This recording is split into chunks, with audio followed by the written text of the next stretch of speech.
Poštovani gledatelji, srdečan pozdrav. Vrijeme je za još jedno druženje u okviru emisije Moja BiH. U narednim minutama upoznaćete još jednog uspješnog Bosanca i Hercegovca koji živi i radi daleko, daleko od svoje domovine. Moram kazati da je riječ o Serajliji koji je porijeklom, ali porijeklo vodi njegovih roditelja iz Travnika. Međutim, u Americi je izgradio impozantnu karijeru, mogu to svakako reći, ali ono što je također interesantno je da ste poznati kao Dr. A from Bosnia. Je li to ono što vas najviše karakteriše?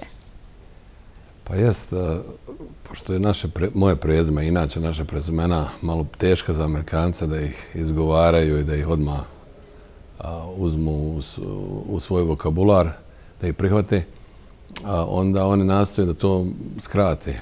A kad sam došao u Memphis prije 15 godina i prvi put počeo da radim tamo, neko me je prozvao Dr. A jer je pokušao da skrati to prezime koje je bilo teško za njih da izgovore. I onda je to sve su prihvatili, a meni nikad nije smetalo.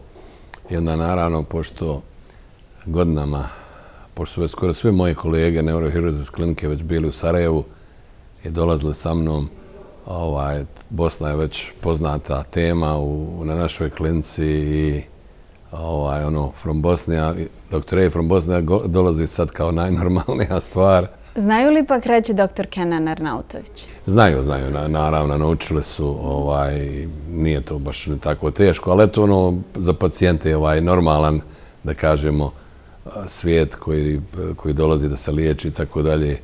I oni se uvijek malo ustručavaju da me ne uvrijede izgovaranjem, pa kažu mogu li vas ja zvati kao što vas svi zovu Dr. A? I naravno ja kažem možete i tako. Uz moju BiH dalje je bliže. Gost nam je već spomenuo da radi u Memphisu, spomenuli smo i neurohirurgiju, međutim nismo kazali, ja bih voljela odmah na početku da kažem da ste vi osnivač Bosansko-hercegovačke akademije nauka i umjetnosti. Ono što je interesantno je upravo da kroz osnivanje takve jedne organizacije itekako doprinosite Bosni i Hercegovini.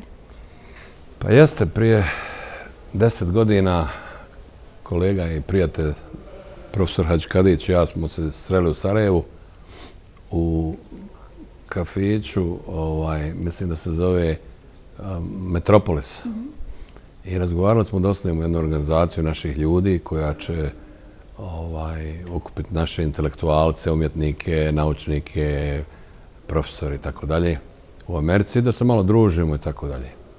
Nisam mogao ni sanjati da će od tako jedne skromne ambicije narasti ovako jedna značajna organizacija koja obuhvata nekoliko stotina uspješnih profesora, umjetnika, intelektualaca, profesionalaca u Americi, koja je toliko mnogo učinila za unapređenje nauke, edukacije, umjetnosti i tako dalje u Bosni i Hercegovini.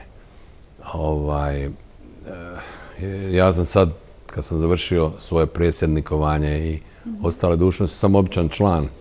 Međutim, toliko sam ponosan kad vidim ova mlađa generacija koja je sada u vođstvu, u leadershipu te organizacije koje su u stvari puno bolje od nas i rade još bolje stvari. Tako sam ponosan da to gledam i ponosan sam da sad kao običan član učestvujem u raznim projektima koje ta organizacija nudi i obnaša.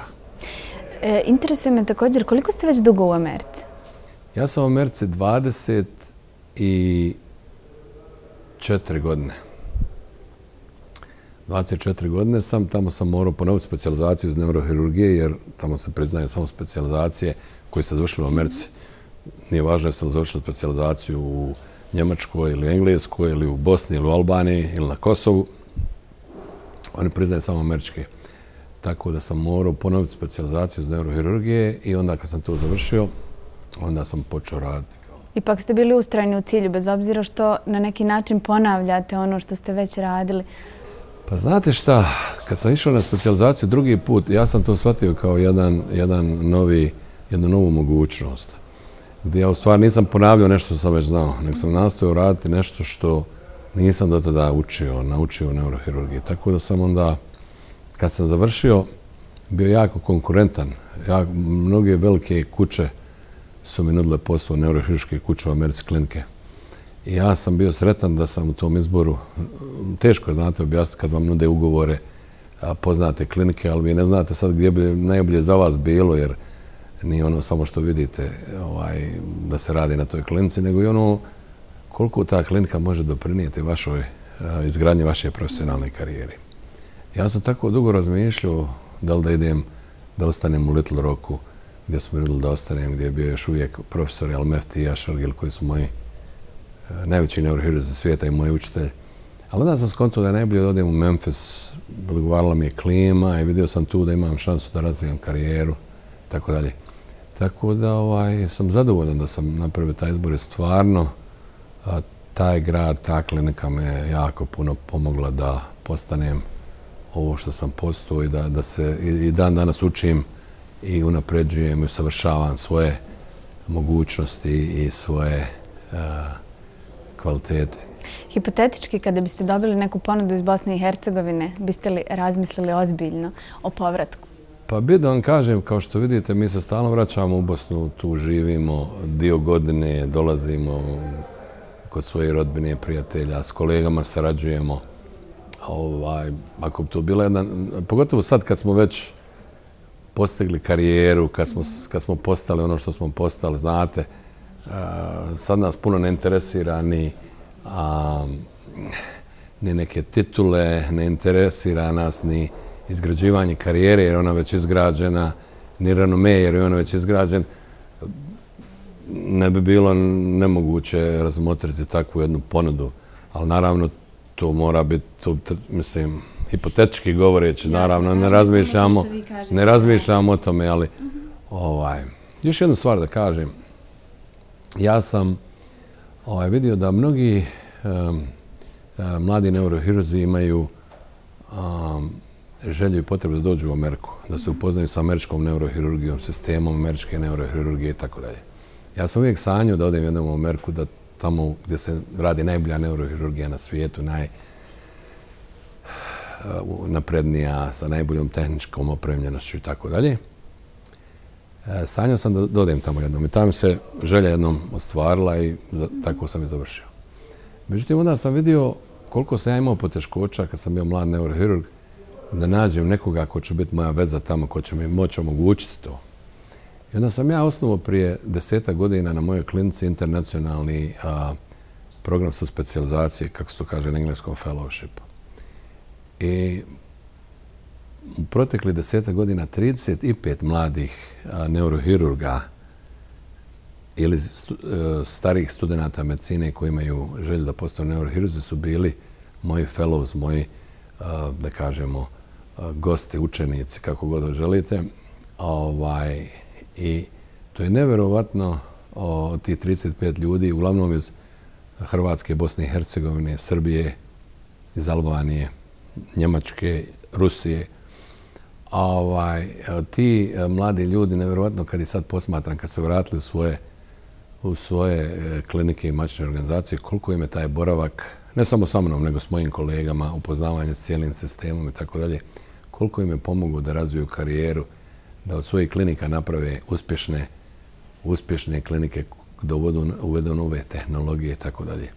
Tako da sam ponosan kad dođem recimo u Osijek ili u Zagreb ili u Sarajevo ili u Mostar, kad vidim moje kolege mlade koji su tako lijepo neki od svojih saznanja koja su stekli tamo primijenili. A to je odlika zaista rijetkih da podijele ono što znaju, dakle svoje znanje, da podijele onima koji su zaista spremni da upijaju. Hoću još samo da vas pitam za porodicu vašu. Živite u Memphisu, tradicija u kući kultura. Koliko se sačuvalo ono bosansko? Koliko vidim na vama i razgovarajući s vama vidim da vi zaista jeste Bosanac i Hercegovac, bez obzira gdje živjeli? Pa, porodica, imam 2 kćerke, supruga. Kćerke su već otišle od kuće u smislu da su otišle na studije. Starija kćerka je završila medicinu na George Washington University i tamo u Washington DC-u specijalizira hirurgiju 3. godina na specijalizaciji. Jako voli to i mislim da želi da postane plastični hirurg jednog dana. Vidjet ćemo šta će uspjeti. I ona živi u Washingtonu. Mlađa kćerka je trenutno upisala isti medicinski fakultet, znači George Washington University. I ona je isto, ne znam šta će specijalizirati jednog dana, ali odakle one žive tamo. Naravno, oni imaju bosanski identitet, kako mi kažemo, Bosnian American identity, gdje se identiteti ne potiru međusobno, nego se koriste prednosti multikulturalnosti, da čovjek postane bogatiji i tako dalje. Oboje jako dobro govore, mislim, najnormalnije govore naš jezik. Ova mlađa što je rođena tamo, ona ima malo naglasak, pa možete reći da nije iz Sarajeva. Ona starija koja je rođena u Sarajevu, ona govori baš sa sarajevskim naglaskom. Ja mislim da kad bi je slušali, ne bi mogli reći da nije živjela ovdje dugo. Čak i ove naše sarajevske žargone koristi. Pa ti sad vidi ili ne znam tako, neke stvari, ovako baš me iznenadi nekad. Tako.